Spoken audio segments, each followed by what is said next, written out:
ഹരേ കൃഷ്ണ. സർവം ശ്രീകൃഷ്ണാർപ്പണമസ്തു. നരകത്തിൽ കിടക്കുന്ന ജീവൻ പോയി ദുരിതങ്ങളൊടുങ്ങി മനസ്സിൻ്റെ പരിപാകവും വന്നു ക്രമത്താലേ നരജാതിയിൽ വന്നു പിറന്നിട്ട്. നമ്മൾ കൃമികീടങ്ങളായിട്ടും പക്ഷി മൃഗാദികളായിട്ടുമൊക്കെ അല്ലെങ്കിൽ മരങ്ങളായിട്ടുമൊക്കെ ഒരുപാട് കാലം ജനനവും എടുത്തു, മരണം കഴിഞ്ഞു, അടുത്ത വീണ്ടും ഓരോ ജന്മമെടുത്തു. അങ്ങനെ അതിന് ശേഷം കിട്ടുന്ന ഒരു ജന്മമാണ് മനുഷ്യജന്മമെന്നാണ് പറയുന്നത്.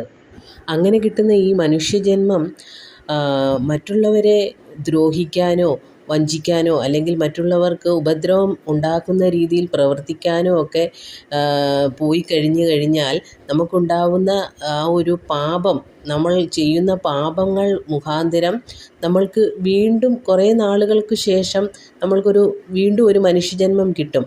അപ്പോൾ നമ്മൾ ഈ ചെയ്ത പാപത്തിൻ്റെ ഫലം നമ്മൾ ആ ജന്മത്തിൽ അനുഭവിക്കേണ്ടി വന്നാൽ അത് നമ്മളെക്കൊണ്ട് താങ്ങാൻ കഴിയില്ല.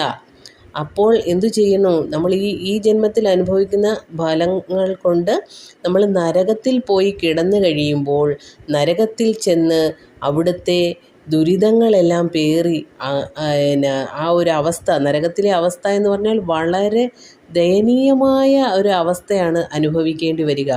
അപ്പോൾ അങ്ങനെ അതെല്ലാം അനുഭവിച്ച് കഴിയുമ്പോൾ നമ്മുടെ ദുരിതങ്ങൾ കുറേയൊക്കെ ഒടുങ്ങും.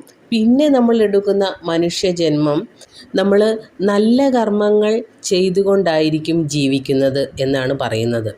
സുകൃതം ചെയ്തു മേൽപോട്ട് പോയവർ സുഖിച്ചിടുന്നു സത്യലോകത്തോളം. സൽക്കർമ്മം കൊണ്ട് മേൽപോട്ട് പോയവർ സ്വർഗത്തിങ്കലിരുന്നു സുഖിക്കുന്നു. നമ്മളിങ്ങനെ നല്ല രീതിയിൽ കർമ്മങ്ങൾ ചെയ്തു കഴിയുമ്പോൾ നമുക്ക് പുണ്യം കൂടുകയാണ് ചെയ്യുന്നത്.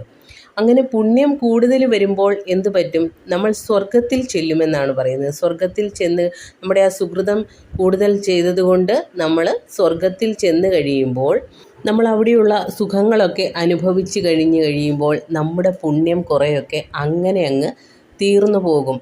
സ്വർഗത്തിലിരുന്ന് നമ്മൾ സുഖിക്കുവാന്നല്ലേ പറയുന്നത്. അപ്പോൾ സ്വർഗത്തിലിരുന്ന് സുഖിച്ചു കഴിയുമ്പോൾ നമ്മുടെ പുണ്യങ്ങൾ, നമ്മൾ ഭൂമിയിൽ ചെയ്ത കുറേ നല്ല കാര്യങ്ങൾ കാണുമല്ലോ, അതുകൊണ്ട് നമുക്ക് കിട്ടിയ പുണ്യങ്ങളൊക്കെ അങ്ങനെ തീർന്നു പോകുമെന്നാണ് പറയുന്നത്. ഹരേ കൃഷ്ണ. സർവം ശ്രീകൃഷ്ണാർപ്പണമസ്തു.